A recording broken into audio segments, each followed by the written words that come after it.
nous évoluons de telle sorte que tout mes cas communiquer na bino ndambo ya connaissance o nzamba chaki epanabiso pour ete ekoka kusunga moko na moko na etumba oyo ya kindoki.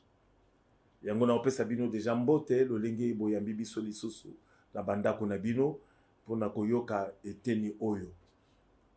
To bandaki déjà na cinquième point epai wapi tozomona les différentes formes ya kindoki. Kindoki eza lolenge boni. Et na lobaki na bino ke ponanga kindoki eza lolenge mibale, lolenge ya liboso eza la sorcellerie active. Awa na to yekolaki yango to lobaki que sorcellerie active ezali moto yaza conscient ya kindoki na ye ayebi consciemment, donc il est vraiment ayebi kazaka ndoki. Ayebi ke na butu apumbwaka, ayebi ba heure na ya apumbwaka, ba heure na ye azongaka, ayebi ba numéro à téléphone na ye, ayebi bipa ya kendeke na monde des ténèbres, ayebi malamu mission oyo mokili ya molili esilaki kopesa ye to epesaka ye, ayebi vraiment kaza ndoki. Alors atiaka kindoki na ye en activité, asalelaka kindoki na ye, avivaka kindoki na ye. Yango wana nde tobengaki la sorcellerie active. Donc ndoko ya apumbwaka na butu akei asali misala na ye akokisi mission na ye bongo tongo avant bato balamuka aselaki kozonga. Epai wana mpe tolakisaki lolenge nini bandoki bapumbwaka et basalaka recours, ils font recours na ce que j'ai appelé le corps spirituel. Donc abimaka na nzela ya corps spirituel na ye pour akende pour pumbwa bipa ya kokende pona misalo ebongi asala. Alors lelo tozo monta deuxième forme ya sorcellerie o tozo benga o nazo benga la sorcellerie passive. Na bengi yango passive parce que awa moto azandoki mais ami sosolaka te ayebaka te que azalaka ndoki. Misala ya kindoki na ye ekoyebana na nzela ya bandoto na ye, na nzela ya ba caractère na ye, bizaleli na ye ya mokolo na mokolo nde kolakisa ke moto oyo aza moto ya misala malamu te. Mais misala malamu te awa ye moko amisosolaka malamu te que azali ndoki. Alors na sorcellerie passive yango na eteni oyo tokabolango lisusu na biteni mibale, eteni ya liboso etali sorcellerie passive, ezali sorcellerie otobengi o bato ebele biso nyonso toyebi yango tobengaka sorcellerie inconsciente. Totala yango nanu moke. Pourquoi tobengi yango inconsciente? Ndenge na uti koloba eza mutu wana azandoki mais consciemment na mayele na ye nyonso ayebaka te que azandoki. Le plus grave dans tout ça c'est quoi? Le plus grave c'est que mutu wana apumbwaka na butu mais ayebaka te ke apumbwaka. Akoki pe kosala misala ya molili, akoki meme pe koboma. Mais azo sosola te, azo yeba malamu te ke ya pumbwaka, asalaka misala ya molili, abomaka pe. Non. Mais comment ça peut se faire? Et là, quand on est kosalima ndengeni, et ça simplement que ndeko wana na kindoki na ye dans son inconscience ba domina esprit na ye, corps spirituel na ye. Et comme na maboko ya bato yo bazali bandoki conscient. Siko ba oyo wana nde ba utilizaka ye, ba utilizaka esprit na ye, basalelaka corps spirituel na ye, ba utilizaka yango dans le monde des ténèbres, basalisaka yango misala, bastindaka yango bongo na tongo tango babimisi corps spirituel ya ndeko wana, tongo bazongisi corps spirituel na ye kati na ye. Et akokoma na bandoto, ako se retrouver na nzela bandoto. Oh, on dirait na lotaki na bomi moto, na zimbeli na chie moto, on dirait na monaki na zo bunda. Donc bandoto ya ndengo wana ezongaka mingi. Yango bokoki koyoka na ba famille na bisika mususu na bamboka mususu. Moto akufi na kati ya famille. Bato ya famille ba moni que liwa wana eza clarté. Lokola bayebi yesu te, balobi te, to luka to yeba. To kende kotuna na banganga, to yeba liwa uyo ekoti na famille ndengeni. Ba okende pa nganga liboso atangi kombo ya ndeko moko ya famille. Oh, par exemple, Jean. Et ça, Jean Motaboma qui ne connaît pas. Jean Azakandoki. Mais Jean consciemment et pas Yazali, ayebi ki apumbwaka na butute, abumakate, akolobani, akoloba ba koselie makambo. Akoloba non famille lingiete yango ba bambie likambo amune na ndengo wana yakoki koboma mutute. Bakoki pe ko changer nganga. Bake na deuxième to na troisième nganga. Boko mona banganga wana tout bazo tanga kaka Jean. Mais Jean azo ndimate. Pourquoi koki kondimate? Parce que simplement il n'est pas conscient de sa sorcellerie. Nzokande réellement Jean de Abomaki. Abomaki mais il n'en est pas conscient. Baoyo baza bandoki ya solo solo bao bapumbaka bakuutiliser corps spirituel na ye basalisi yango misala bapesi yango munduki ya mokili ya molili bapesi yango mbeli ya mokili ya molili akei abomi tango asilisi koboma tongo bazongisi corps spirituel na ye pe bon bakoki meme kotika ba image wana na mutu na ye ya zomona na betaki mutu libanga na monaki nazana masasi nazo tirer bateau mais en réalité nzokande ye vraiment mutabomi. Donc, azana sorcellerie, mais manifestation ya kindoki na ye, ezoleka na niveau ya bandoto na ye, parce que ye moko vraiment aza consciente ya misala ya salaka na butu. Alors, dango na utaki koloba que tolanda malamu, que sorcellerie wana po sosola. O sosola malamu soko zana yango, parce que bato ebele bazana la lulengi wana ya kindoki. Mais ye moko apumbwaka na butu te nazo répéter tango nyonso. Et kindoki oyo eza mabe mingi koleka. Eza mabe parce que eza lokola bakomisi mutu wana esclave. Esclave bazo salisaka ye makambo oyo ye moko peut-être alingi yango te. Akolinga yango te. Sikoyo lokola bayebi ke ye moko soki bafungoli ye makambo yango akolinga te yango bakomi ko utiliser ye butu. Donc aza lokola esclave. Yo motozo landanga soko ozomona ba manifestation wana surtout na nzela ya bandoto il faut lukelango délivrance parce que tu es utilisé dans le monde des ténèbres. Oki komona bato mususu aliaka mingi na bandoto. Donc chaque semaine à kolota 2, 3, 4 fois azana ba fête aza isika boyi bazola bazolia donc ezongaka mingi. Ce qui est à la tambala moko bien 2 fois, oui, on peut comprendre que d'autres wana peut-être jour nango kufa kinzala yango lota ki ozolia. Mais quand ça devient régulier, chaque semaine il faut lota ka ki ozolia, il y a un problème sérieux. Là, c'est de la sorcellerie. Donc, il faut que lukelango délivrance. On lota ka na bandoto, ndoto na yo lota ka ke ozo kendeki na ba pays étranger. On se retrouver dans les États-Unis, on se retrouver dans le Japon. Au moins, on a vraiment dans le Japon. Mais il y a bomoto boy, na moi boy, na ne koma na bambo kawana te. Mais régulièrement, chaque semaine ou chaque mois, yo lota kozana Paris, on lota kozana Belgique. Mais yo ofandi na ona Congo, ofandi na ona Angola, na moi na no kenda na bambo kawana te, bien aimé. Ça c'est un problème sérieux, c'est de la sorcellerie mais dans l'inconscience. Baza ko utiliser yo.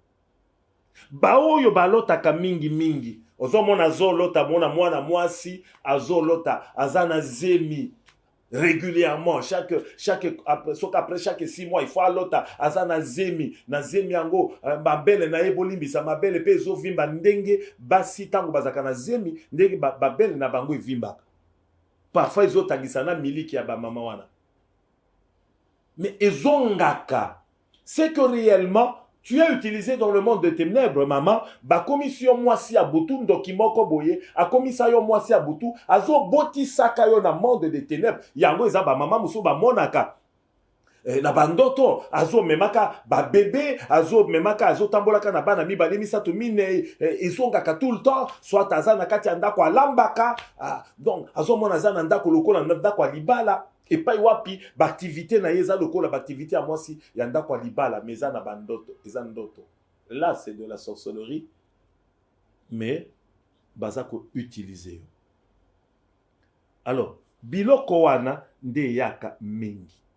Yaka mingi na via bato Donc mokili ya molili bakoki ko utiliser biso pour ete ba mema biso na banzela wana.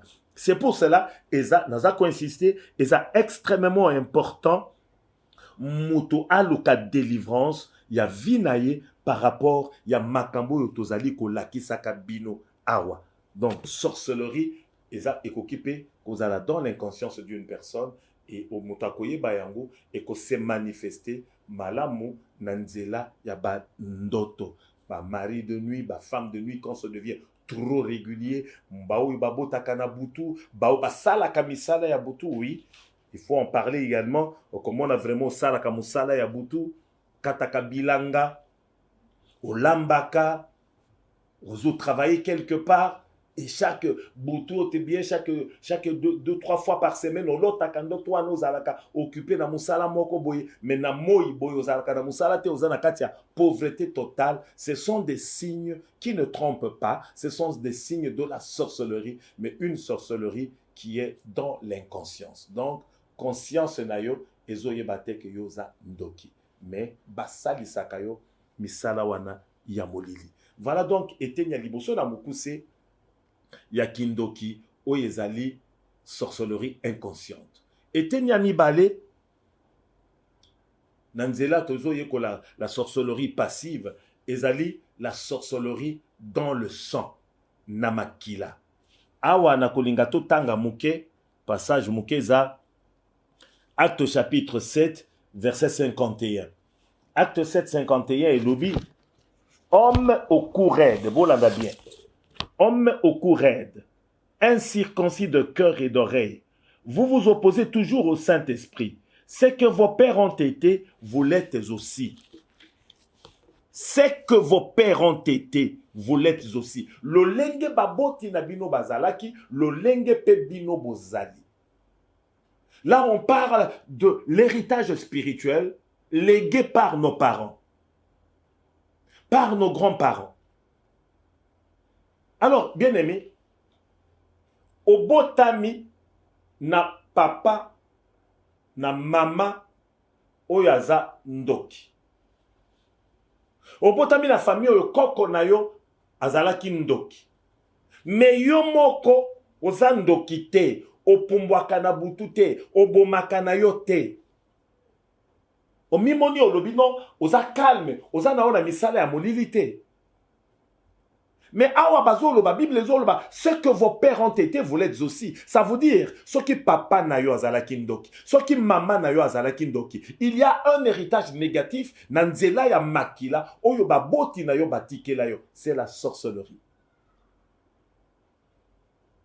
Donc, moto ya za ndoki, akoki kobota kaka ndoki. Mais kindoki na yo, ezali en activité. Ça veut dire, ce n'est pas une sorcellerie active, je veux dire. Que yo moko pumbwaka na butu oke kosala mabe quelque part. Okotaka na monde des ténèbres. Non, yo pumbwaka na yo te. Mais là également, kindoki na yo ekoya ko se manifester na lolenge na yo ya kozala ya mokolo na mokolo. Caractère na yo, comportement na yo. Lolenge yo kozala nde ekola kisake muto yo azana misala ya malamu te. Eza facile oyeba to sosola ke oza mutu ya misala ya mabe. Parce que kindoki wana euti epa ya baboti. Bible lobi boye. Ma pasa touti kotanga. Alobi, incirconcis de cœur et d'oreille. Incirconcis d'abord de cœur. To lobela o etali biso ba chrétien. Comment pouvez-vous expliquer que mutu moko aye na église? Abongoli motema, yambi yesu lokola mokonzi pe mobikisi. A comment fréquenter l'église? Azui baptême. Mais bien aimé, à cause ça la 8 ans de vie chrétienne. À cause ça la 15 ans de vie chrétienne, mais changement à ta mouke exacté. Le même caractère oye memaka etangoya ki l'église sika. Le même caractère naza na yango après 15 ans de vie chrétienne. Vous trouvez ça normal? Il y a manifestement quelque chose qui ne va pas. Mais qu'est-ce qui ne va pas exactement? Oui, il y a un problème dans son cœur. Donc, eza mutu, ou eza na sorcellerie, na makila, eza ko se manifester na motema na ye. Motema na ye e komi libanga. Oui, parce que dans la sorcellerie, ba komi sakabango mitema ya libanga. C'est pourquoi ndoki ata batindi ye aboma ndeko na ye motema na ye sans pitié ekoyoka mawa te akoboma papa na ye akoboma mwana na ye parce que motema esili kokoma libanga. Et donc mutu wana oyo ayambaki ndoki na nzela ya makila akoya na église motema ndenge balobi incirconcis de cœur, donc motema na ye eza kaka makasi, motema libanga, liloba oyo eteyamaka na baeglise ezwaka esika na motema na ye te. Alors ekose traduire na comportement na ye ndenge nini, ekoya ke mutu wana yango bokoki komona eza na bato mosusu ils ont du mal à pardonner les autres. Soki kaka osimbi, soki kaka boswanaki, soki kaka likambo moko elekaki entre bino, parfois même likambo yango eza ya tina te. Ya kanga yo na motema. Aboya kolimbisa. Et parfois ndenge nazoloba aza chrétien. Azoloba na yo kutu loba mama nanga oyo akufa se kwa bongo na limbisa yo. Mais bien aimé, eloko nini yo mutu akoko limbisa te. Bible ezo recommandé. Et recommandé bisoto yeba kolimbisa. Mais muto azana kindoki na makila motema na libanga akolimbisa. Akangio na motema, akangio ya solo na motema esili. Apesio mokonga kenda. Ça c'est le cœur. Bato bazana kindoki na makila baza bato ya kanda makasi. Donc pour un rien, il s'enflamme.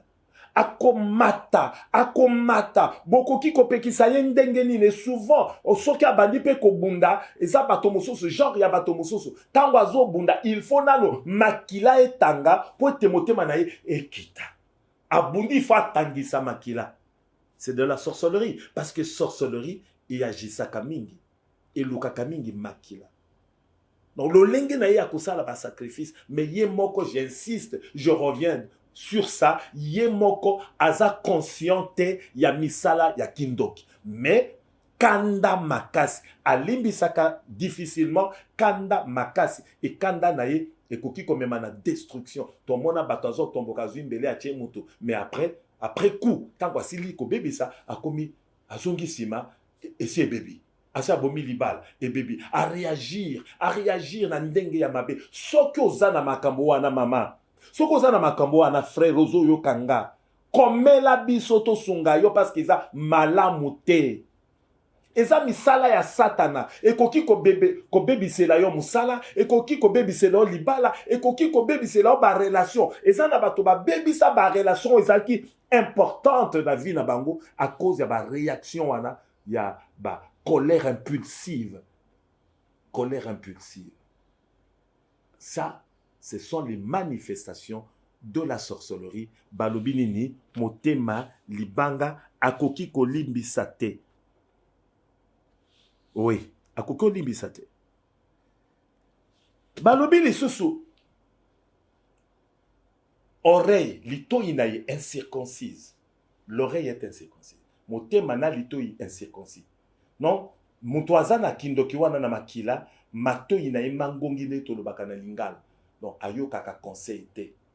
Atabo pesi toli ndenge nini. Yesoka décidé. Alobi nga na kosala kaka boye. Lolenga de ako décidé nde bongi ya sala.